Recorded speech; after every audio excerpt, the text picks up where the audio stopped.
Hello, welcome to veena Raghava cooking channel. ఇవాళ మీకు ఉసిరికాయ నిల్వ పచ్చడి ఎలా చేసుకోవాలో చూపించబోతున్నాను. 250 గ్రామ్స్ ఉసిరికాయలు తీసుకొని వాటిని కడిగి తడి లేకుండా తుడుచుకొని ఒక 2 టీ స్పూన్స్ ఆవాలు, 1 టీ స్పూన్ జీలకర్ర, 1 టీ స్పూన్ మెంతులు వేసి బాగా దూరగా వేయించుకోవాలి. ఇలా వేయించుకున్న ఆవాలు, జీలకర్ర, మెంతుల్ని మిక్సీలో వేసి మెత్తటి పౌడర్ లాగా చేసుకొని పక్కన ఉంచుకోవాలి.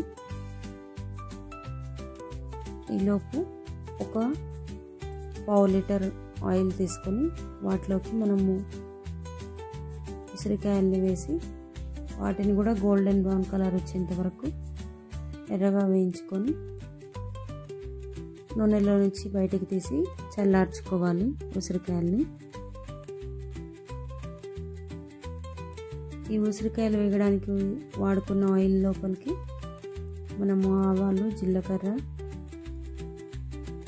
ఎండుమిర్చి, ఇంగువ, కరివేపాకు వేసి తాలింపు వేసుకోవాలి. ఇప్పుడు స్టవ్ ఆఫ్ చేసేసి ఈ నూనె తాలింపు కూడా చల్లగయ్యేంత వరకు ఉంచాలి. చల్లారినాక కొంచెం గార్లిక్, 2 టీ స్పూన్ల అల్లం వెల్లుల్లి పేస్ట్ని యాడ్ చేసుకొని దాన్ని కూడా అల్లం వెల్లుల్లి కూడా కొంచెం రెడ్గా అయ్యేంత వరకు వేయించుకోవాలి. ఇప్పుడు ఆలోపు మనము ఉసిరికాయల్ని ఉడికించి పెట్టుకున్నాం కదా, వాటిలో ఇలా ప్రెస్ చేస్తే దానిలో నుంచి గింజ సపరేట్ అయిపోతుంది. ఇలా గింజల్ని పక్కకు తీసేసి ఈ అల్లం వెల్లుల్లి పేస్ట్ బాగా గోల్డెన్ బ్రౌన్ వచ్చాక దాని లోపలికి పసుపు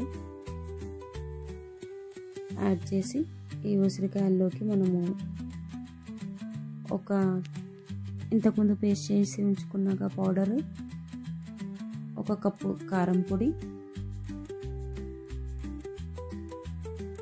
1/2 కప్పు నిమ్మరసాన్ని యాడ్ చేసుకోవాలి. 1/2 కప్పు ఉప్పుని కూడా యాడ్ చేసుకొని వీటన్నింటినీ బాగా కలిసేలాగా కలుపుకొని మనం ముందుగా తాలింపు చేసి ఉంచుకున్న ఆయిల్లోకి యాడ్ చేసుకోవాలి.